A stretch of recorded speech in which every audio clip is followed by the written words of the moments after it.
Salut à tous, alors on a déjà fait un test consacré à la photo et à la vidéo sur l'iPhone 12. Aujourd'hui on s'intéresse donc à la version 12 Pro Max qui nous promet monts et merveilles avec un capteur un petit peu plus gros. On y reviendra juste après. Bref, est-ce que ici on a le roi de la photo? C'est ce qu'on va aller voir dans cette nouvelle vidéo.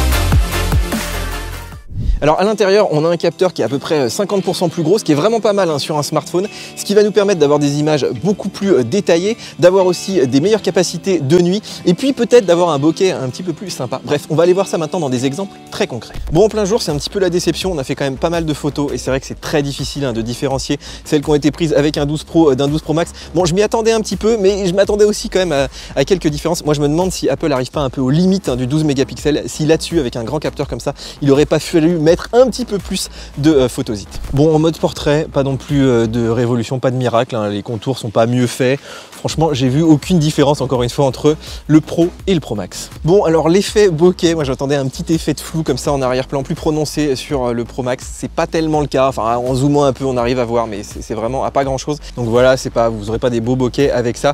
Bref, voilà, je pense que la photo de jour, faut abandonner. On va aller plutôt regarder ce que ça vaut de nuit. Bon, qui dit gros capteur dit plus de lumière qui arrive sur les photosites, et c'est vrai que je m'attendais à vraiment un énorme effet waouh avec cet appareil en basse lumière. On a fait pas mal de photos dans différents types de luminosité, et là encore il faut vraiment aller chercher dans les points de détail. Alors des fois voilà, l'image est légèrement plus nette, le lissage est un petit peu mieux fait, on lit un peu mieux les inscriptions sur certains bâtiments, mais franchement ça se joue à quasiment rien. Moi je m'attendais vraiment à une grosse différence comme on avait pu avoir d'une génération à l'autre de l'iPhone. Bon, malheureusement c'est pas tout à fait le cas. Alors on n'a peut-être pas des images vraiment meilleures, mais par contre les temps de pause sont plus courts. Des fois on a besoin que d'une seconde contre 3 secondes sur la version Pro classique. Ça c'est plutôt pas mal, surtout si vous avez des sujets en mouvement. Vous voyez ici l'image est quand même un petit peu plus nette. Alors sur le zoom, il n'y a pas de mode nuit. Voilà, ça va être le grand angle qui va être utilisé, ça va être totalement numérique. Ça aurait été une fonction intéressante pour prendre le Pro Max plutôt que le Pro. Bon, voilà, peut-être l'année prochaine. Alors comme le passage du 11 au 12, c'est finalement en vidéo qu'on voit le plus de différence, en tout cas de nuit. Ici, regardez là sur les bâtiments, les inscriptions sont un petit peu plus nettes, on sent qu'on a un peu plus de détails, des fois le lissage est un peu mieux fait.